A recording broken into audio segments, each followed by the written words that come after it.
Hi, this is Sung, your online maths mentor, and we've been working our way through permutations and combinations. Now, if you want to know a really interesting way of saying this whole topic and make yourself sound smart, oftentimes it's known as combinatorics. It used to be known as combinatorics, but you can just think of it as counting principles. We're basically learning or relearning from scratch how to count different arrangements, different selections, etc., etc. Now, things are going to get pretty interesting / frustrating, right? They're kind of two different sides of the same coin.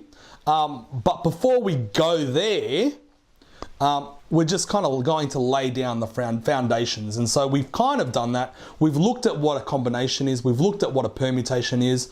Basically, a permutation is an arrangement, whereas a combination is a selection. Yeah. So by the time we finish this chapter, we're going to drill that and kind of really nail it into the psyche, so that you really are clear about what a permutation is and what a combination is, right? So we're going to lay down the foundations for that. We looked at the multiplication principle, where there is repetition and when there's not repetition. And when there is repetition, it's basically the number of choices to the power of the number of choices in a position to the power of the number of positions, right?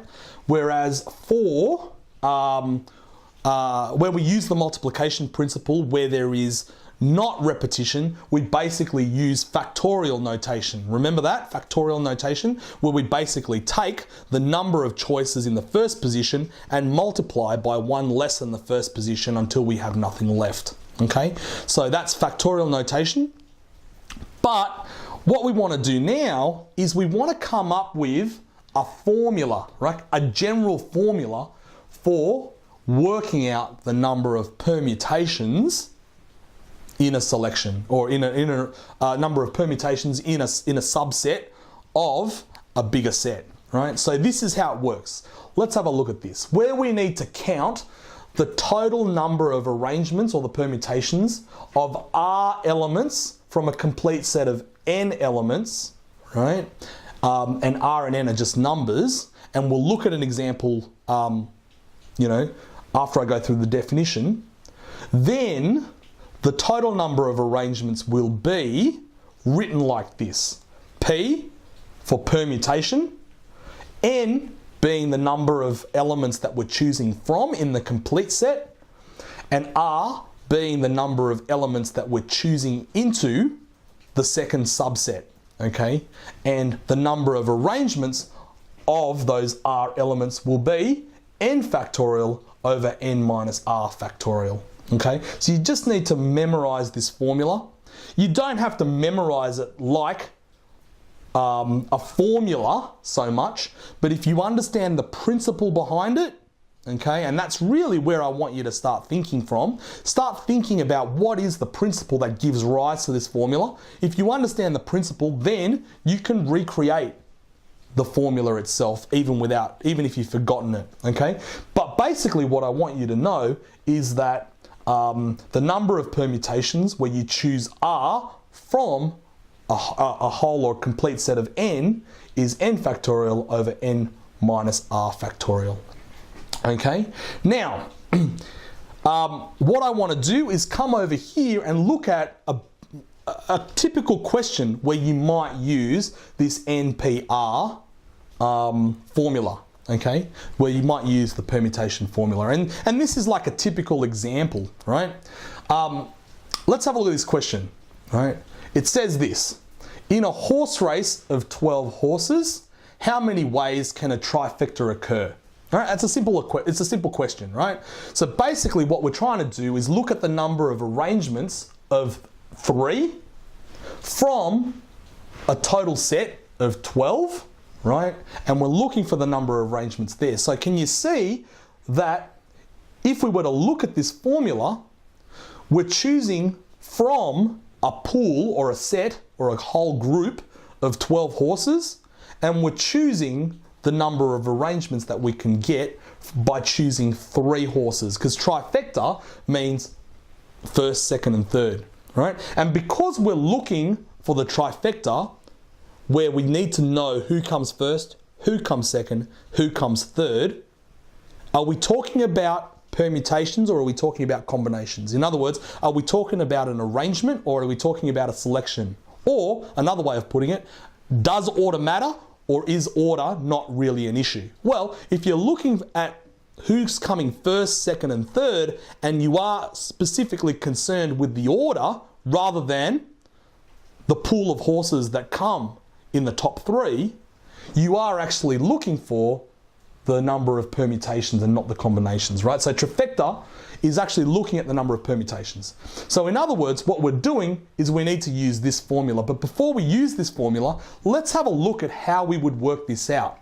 Really, how many positions are we looking to fill in the trifecta? Well, we're actually looking to fill 3. And we're looking to fill the first position, the second position, and the third position. Does that make sense? Cool. How many horses will there be in the first position? Or in other words, how many horses can actually win the race, right? Well, if there are 12 horses in the race, each of those 12 horses has an equal and likely chance of winning, right?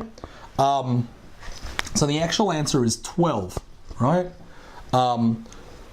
How many can come second? Well, after we've worked out who's come first, there will only be 11 remaining choices of who will come second, followed by 10 remaining choices of who will come third. So basically what we've got is 12 times 11 times 10. Does that make sense?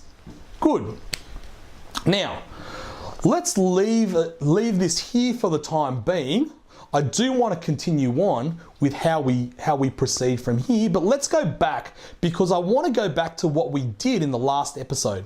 All right. Now, in the last episode, I think I left you with this thought to consider: 9 factorial over 5 factorial. What is, in fact, 9 factorial over 5 factorial? 9 factorial over 5 factorial would be 9 times 8 times 7 times 6. Does that make sense? Do you remember that from last episode? How do we get 9 times 8 times 7 times 6? Well, I want you to see how many positions are there. 1, 2, 3, 4. There are 4 positions. And to get those 4 positions, you basically take the top number and minus the bottom number. Do you see that? 9 minus 5 gives you that 4, those 4 positions, yes? Right. Now, over here, you've got 3 positions. See that? You've got the 12, the 11, and the 10. So what you've got here, if we were to write 12 times 11 times 10 in factorial notation, it will actually be 12 factorial over 12 minus 3 factorial. Do you see that? All right. So it's not 12 minus 3, not 12 minus 3 factorial, it's 12 minus 3 in brackets factorial. Does that make sense? All right. So that is basically 12 factorial over 9 factorial. Got it? All right. So basically what we're doing is this particular formula, n factorial over n minus r factorial, is basically saying, right, we want this many positions. So in other words, this many positions are positions, right, where the number of choices in your first position will be n. Got it? So it's n times 1 less than n for the next r positions. Okay, that's really what's going on here, and that's how you get the 12 factorial over 9 factorial. Okay, and so the formula for the number of permutations where you're choosing r from n, from a pool of n, will be n factorial over n minus r factorial. Okay, now I hope I haven't confused you. If I have confused you, please do not be confused, because there is a bit of a saving grace, and that saving grace is that on your calculator, right, there is a button that will save you most of the time. This button is, let me just kind of find a calculator, is a button that basically has NPR, that symbol on it, okay? I will show you where that is on the calculator. And like I said, I tend to use the Casio, the FX82 AU. So I'll go get that now, and I'll show you where that is on that where that button is on the calculator. Okay, hold on a tick. What I want you to notice is that just underneath the orange delete button, you will see the multiplication button, yeah? And above the multiplication button is like a little yellow set of writing, a little script, which says NPR, right? That is exactly the button that you need to use to work out the number of permutations. It's the button that gives you the formula for permutation. So the way that you do it is you basically start off by, like for example, if we were to do the 12P3, choosing the trifecta of 3 horses from 12, what you would do is you type in the number 12, press shift, and then multiplication, and then 3, right? And that'll give you the answer 1,320, which is the number of permutations that you can have of getting the trifecta from 12 horses. Good. All right, so in the next episode, what we're going to be doing, or the next couple of episodes, whoops, I'll tell you what we'll do. I'll come back over here again. All right, very good. Okay, so I want you to just be familiar with the NPR button on your calculator, be able to use that. So even if you don't understand this principle, at least you can use the calculator to save you. But I do want you to understand what's going on at a deeper level, because what we are going to be doing in the next couple of episodes is we're going to look at variations, right, of variations that you can have for permutations that will actually add levels of complexity to the way we calculate permutations, right?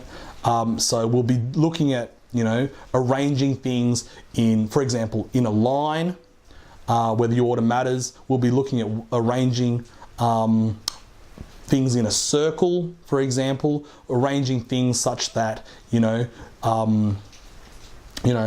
two boys need to be sitting together, so that different couples are sitting in different ways, and all sorts of things. There are all sorts of different variations that we can use. So we need to be able to, we need to be familiar with this formula, because we're going to manipulate that formula and add variations to it, okay? But we'll deal with that in future episodes. Thank you very much for watching. Look forward to seeing you on the next episode. Thank you, bye.